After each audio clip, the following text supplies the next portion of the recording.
Captain, break it. Isaac Drummond, open this door!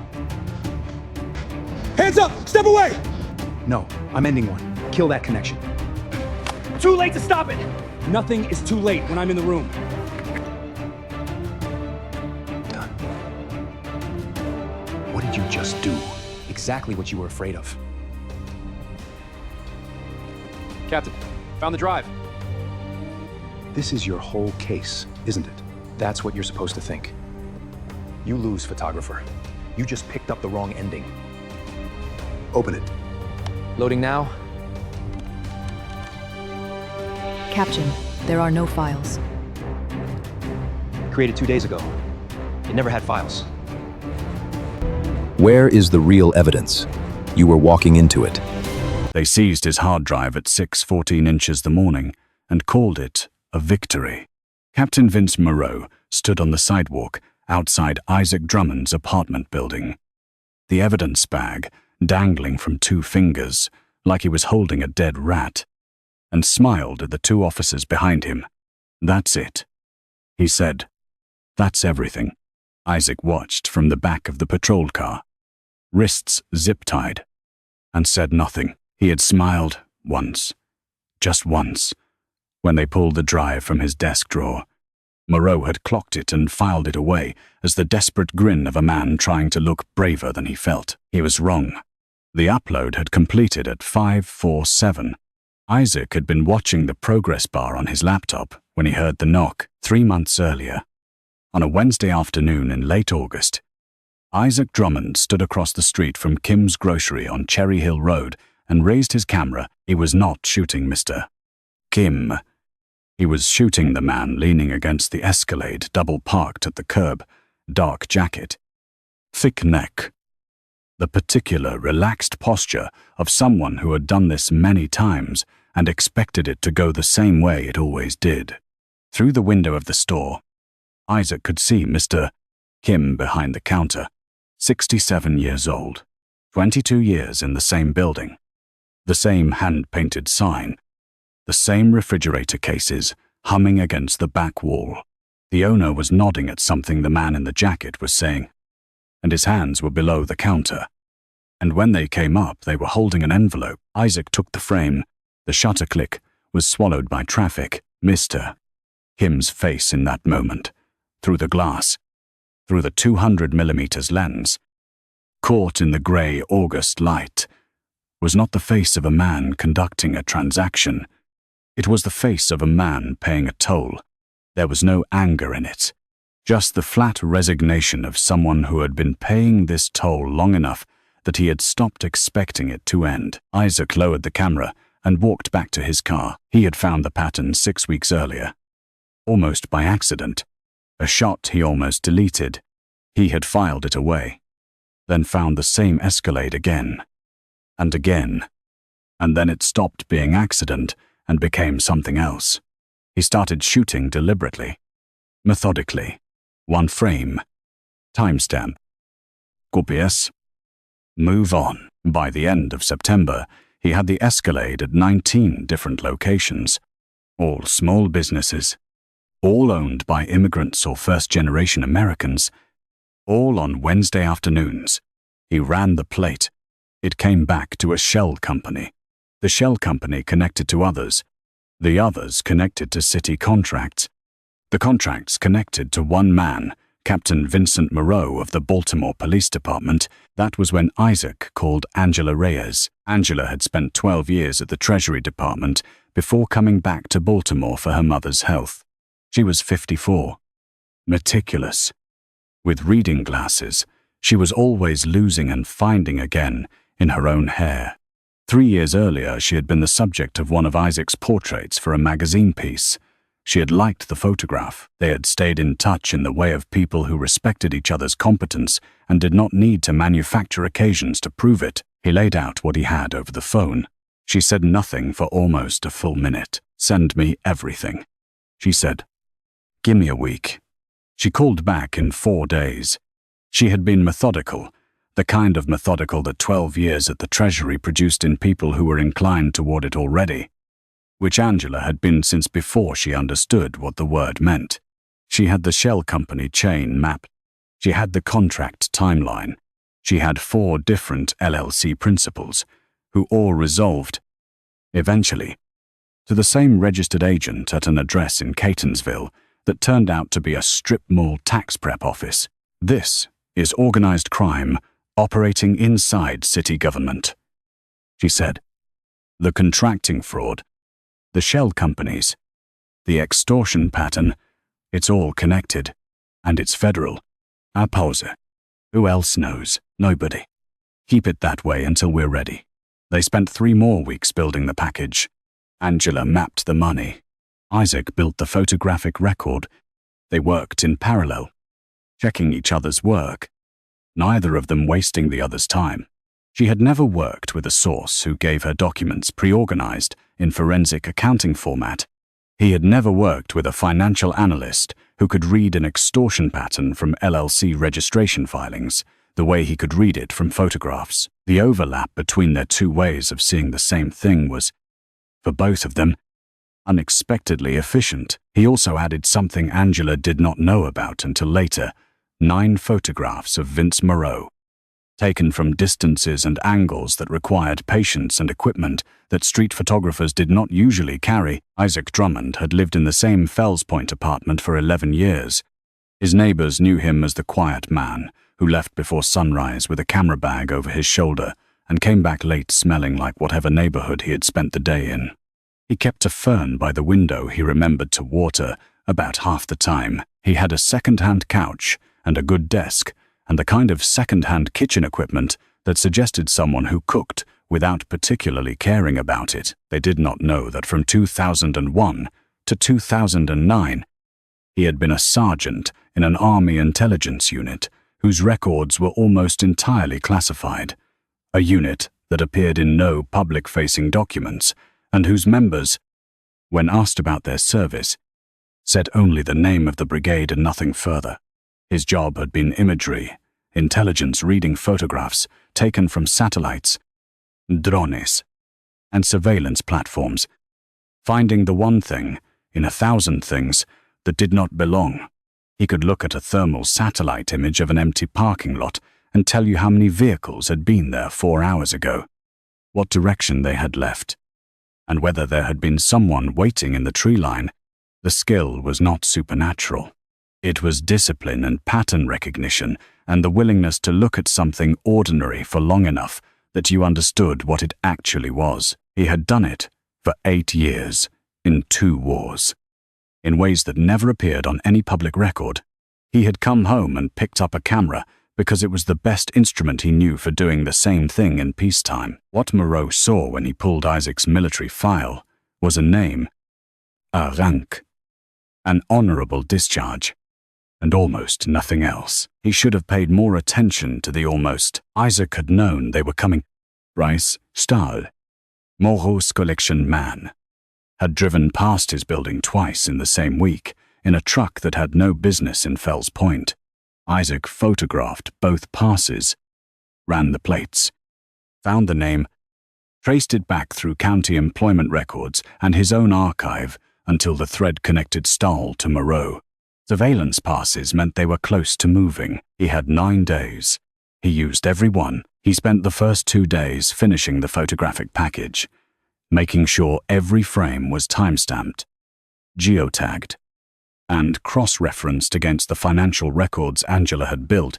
He spent the 3rd day driving to different parts of the city, using public Wi-Fi networks at libraries and coffee shops, submitting FOIA requests for city contract records that he already had copies of from other sources. The requests were a signal, a way of creating a paper trail showing that a journalist had been investigating a specific set of city contracts, so that if something happened to him, there was already a documented record of the investigation's existence. He spent the 4th and 5th days on the 9 photographs of Moreau, the planning, the positioning, the waiting. He drove past each location twice before he shot it.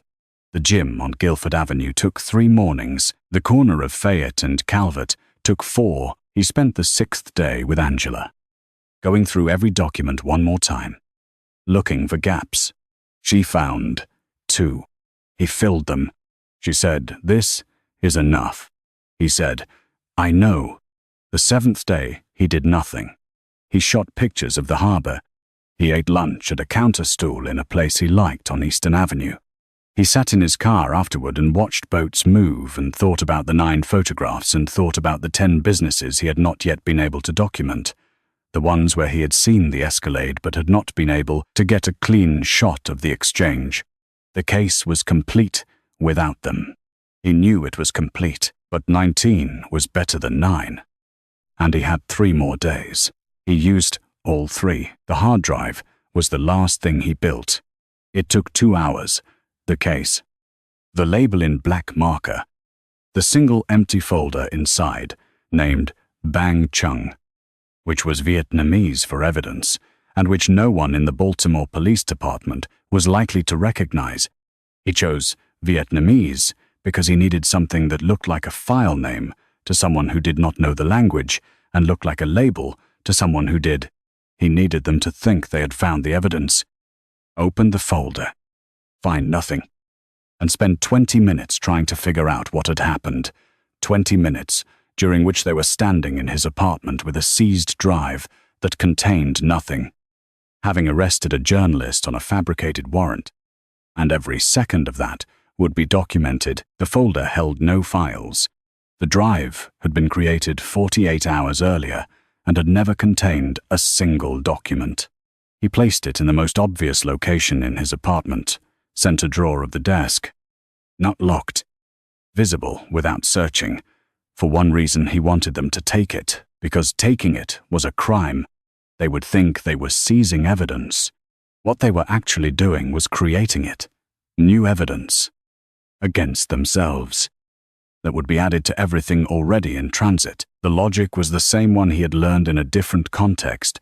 You did not defend the position you were standing on. You made them attack the position you had already left. A 5:00. Shishaptea. M. On the morning they came, Isaac sat at his kitchen table and watched the upload bar on his laptop move to 98%, then 99, then it stopped. He stared at the screen. The cursor spun. Outside, he could hear the elevator stopping on his floor. The bar did not move. He forced himself to breathe. The file was enormous. Uploads stalled at the end sometimes. He had used this server before. He knew this server. The knock at the door came, 99%. One moment. He called. He watched the bar. The knock came again. Harder, the particular firmness of people who were not going to wait much longer. Then the bar hit 100. Confirmation emails appeared in his outbox. 3 copies sent. Delivery confirmed. The Baltimore Sun. The Investigative Reporting Workshop at American University. Patricia Holt. First Amendment attorney. Who had never lost one. He closed the laptop, put it in his bag, and went to answer the door. He was smiling when he opened it. Not at the officers. At something that had already happened. Moreau knew something was wrong before the forensics came back. It was the smile. He had seen every kind over 20 years.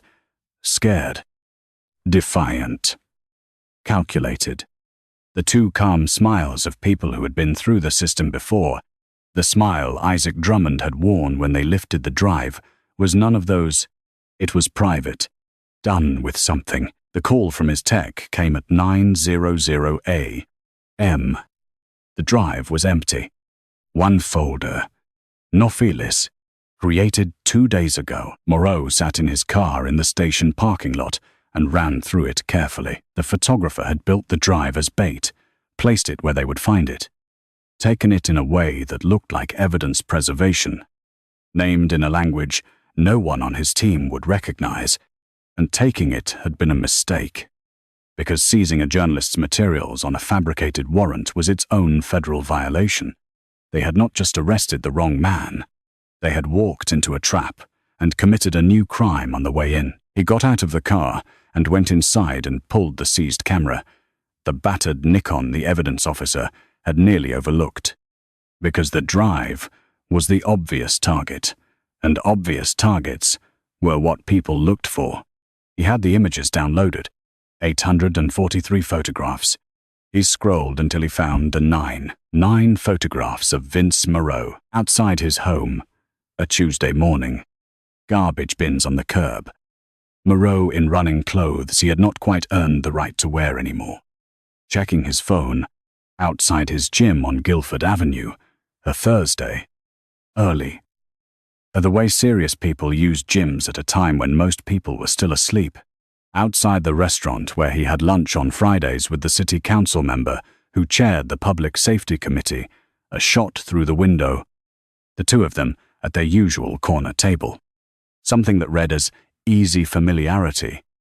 The particular body language of people who had been doing business for a long time and trusted each other the way that people trust each other when the trust is mutual and the stakes are shared. And one, the last one, taken from 270 meters through a telephoto lens, through what the metadata indicated was a gap between two buildings in a neighborhood Moreau did not work in and had no reason to think anyone was watching him from.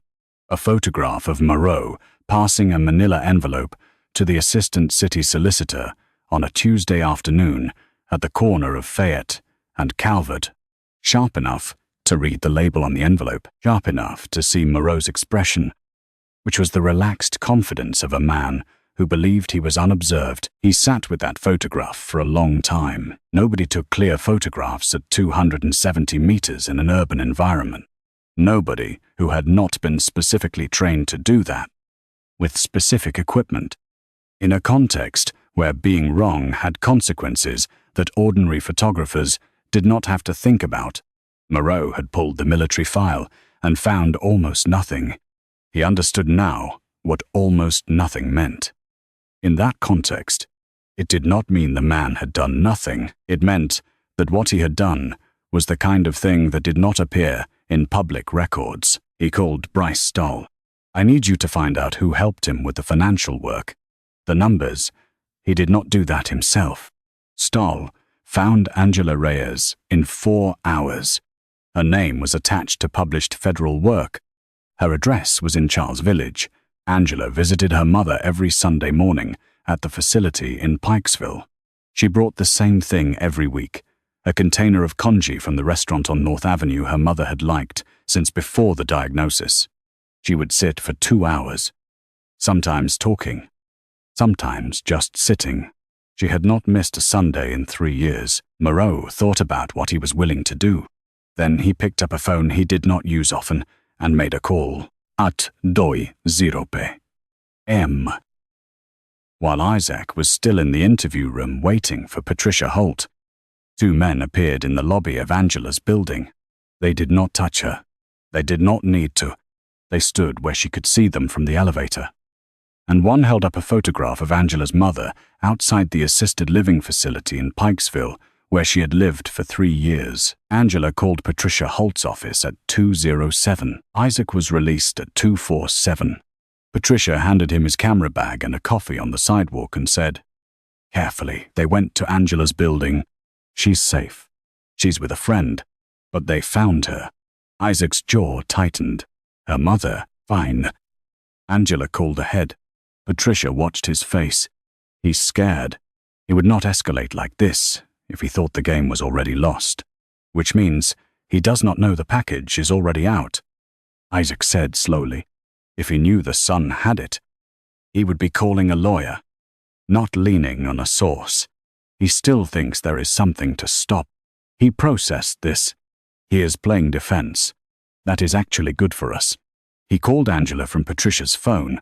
She picked up on the first ring. "I'm sorry," he said. "Don't apologize." Her voice was steady, but it was costing her something. He could hear it. The specific steadiness of someone holding a controlled emotion by the edge. "Are you sure it's already out?" "Completely sure. 3 confirmed deliveries. I have the receipts in my outbox. The Sun's editor called Patricia this morning. They're publishing tonight." A silence. Outside, 2 pigeons argued on the fire escape across the street. Those men knew my face. Isaac. They had a photograph of my mother. I know. You thought this through. He had thought through the legal exposure, the physical logistics, the contingency routes, the worst-case scenarios where the upload failed or the evidence was ruled inadmissible, or Moreau's lawyers found a procedural way out. He had thought through the version where Isaac Drummond got arrested and released, and the story fell apart. He had not built a protocol for the version where two men stood in the lobby of Angela Reyes's building and held up a photograph of her mother, because the version he had built was supposed to move fast enough that Moreau would not have time to find Angela before everything was already public. He had been close, not close enough. "I'll make sure you're protected," he said, "whatever that takes." A pause. When she spoke again, some of the edge had gone out of her voice. Not gone, just contained. "Okay," she said. "Then let's finish it." That same afternoon, while Isaac was reviewing the Sun's draft piece at Patricia's office, Moreau made 3 more moves. He sent a contact to the investigative reporting workshop at American University with a vague claim that the submitted materials might constitute stolen government documents designed to make editors nervous before they published. He sent a similar visit to the IRS contact who had received the financial package. He spent the night calling 6 people who might go on record against Isaac's credibility. 4 did not answer. 1 said no. 1 said he would think about it and never called back. By 3 in the morning, sitting at his kitchen table with a cold cup of coffee, Moreau understood something he should have understood earlier. You could not counter a documented archive by attacking the person who built it.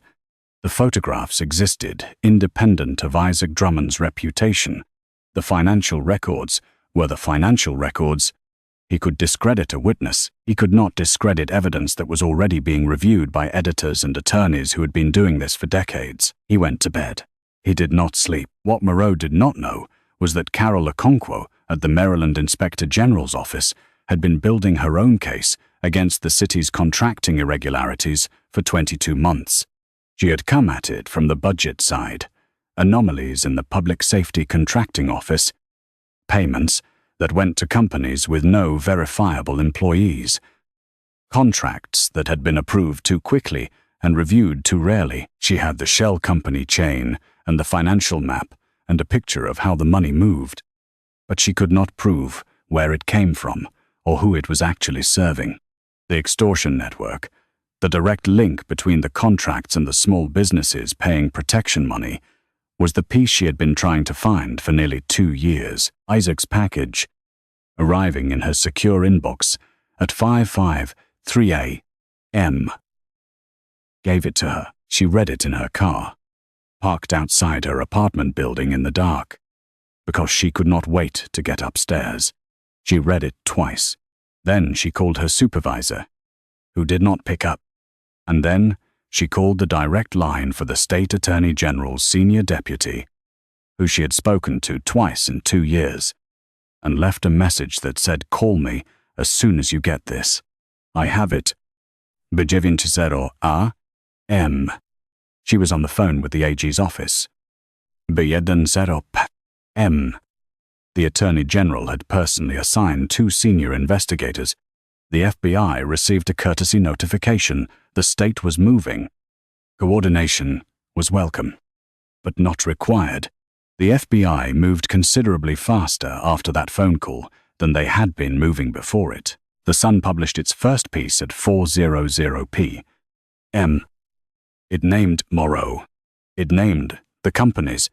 It named the assistant city solicitor. By the following morning, Bryce Stahl had hired a lawyer and was in preliminary conversations with federal investigators. Because Stahl was a practical man and the calculation had become very clear overnight, the councilman released a statement about full cooperation and prior ignorance. The assistant city solicitor had stopped returning calls. The FBI served a warrant on Moreau's home at 7:00 a.m. On the 3rd day, a WBAL news van was already outside when he answered the door in a bathrobe.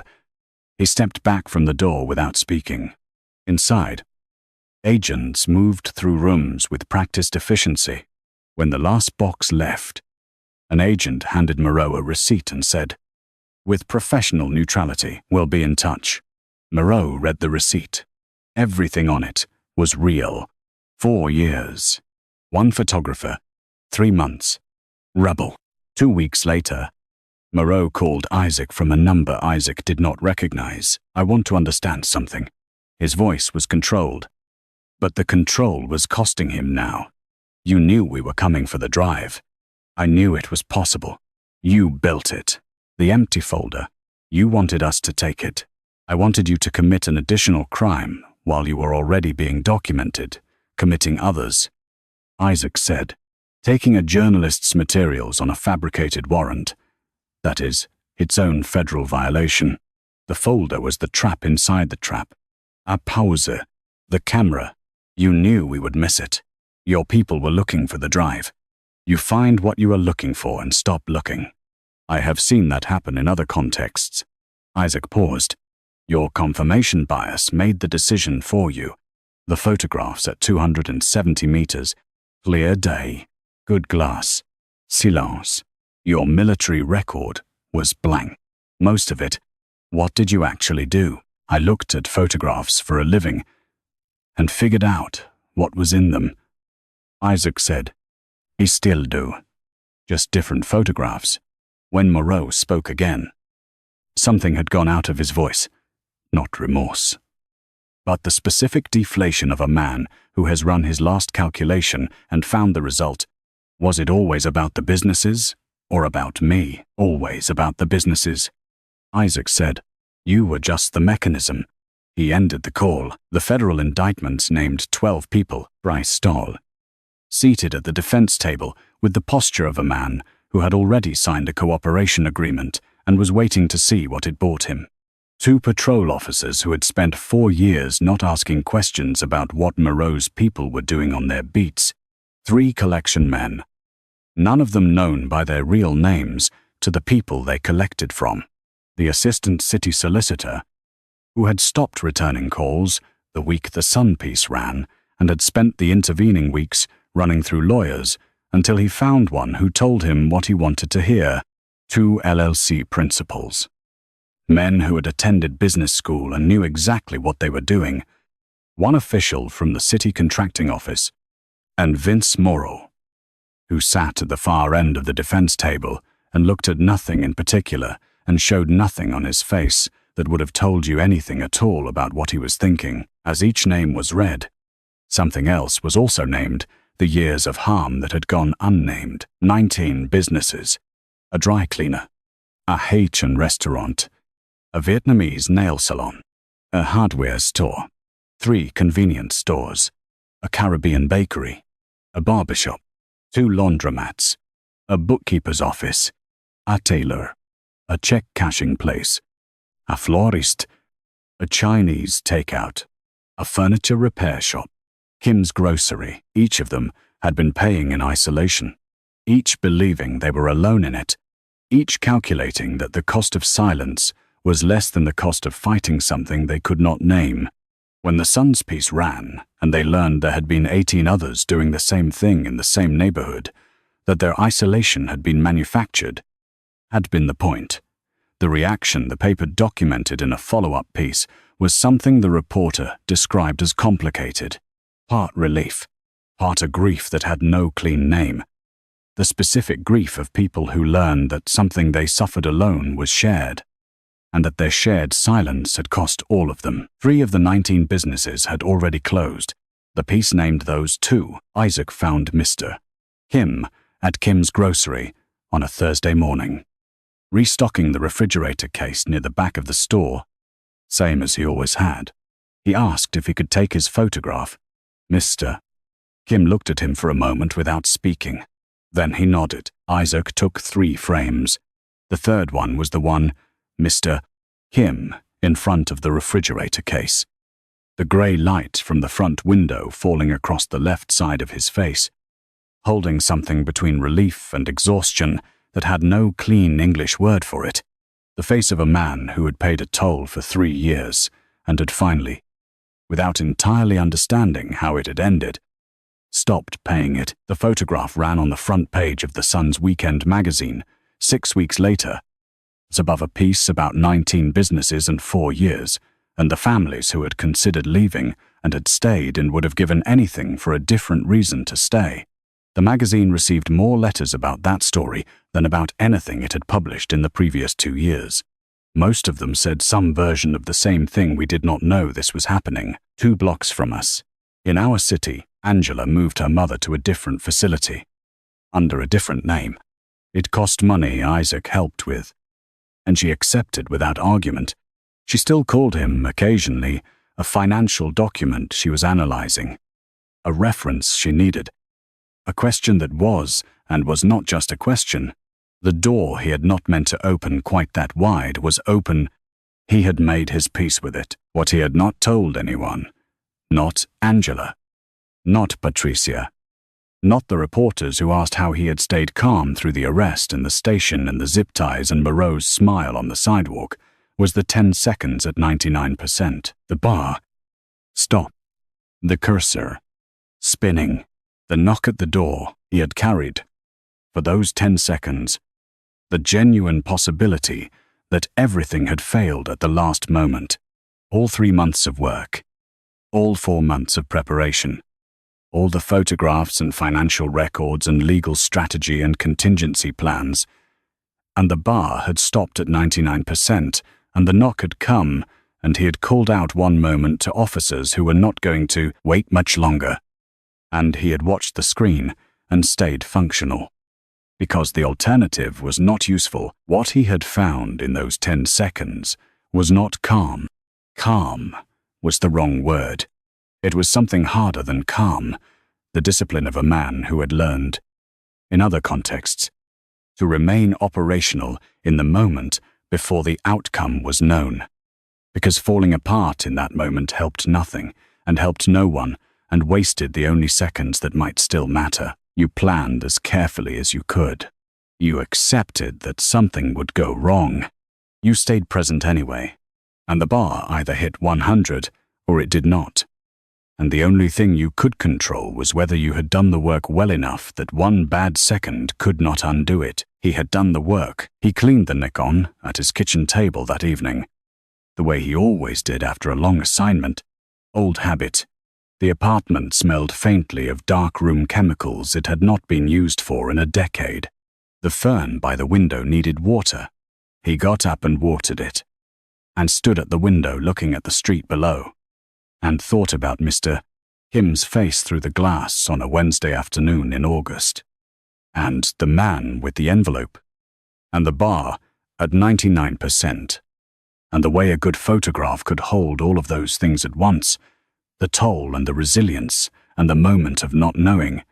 If you were patient enough and you knew where to look, the power that Moreau had built depended on one thing, other people not looking, on exhaustion, en distance, on the assumption that nothing could be done. It is, for exactly that reason, the most fragile kind of power there is. The moment one person starts looking, really looking, one frame at a time, every Wednesday afternoon for 3 months, the whole structure shows its joints. Moreau had never accounted for a man who spent 8 years learning to see what was invisible, and came home and picked up a camera. The frame that mattered most was taken on a Wednesday in August, across the street from Kim's grocery, through a 200mm lens, a man with an envelope, an old man's face behind glass. Everything after that was just processing. If you were wondering whether you could do what Isaac Drummond did, sit in that patrol car, hands tied, knowing the bar might still be at 99, the question is not whether you are brave enough. It is whether you did enough work early enough that the last 10 seconds cannot undo it. Mr. Kim is still in his store. The light through the front window is still good. Subscribe and turn on notifications. More stories like this one are already being framed. Drop a comment. Which moment got you more? The bar at 99, or Mr. Kim's face in that photograph? I think those are the same moment, seen from opposite ends of the same camera.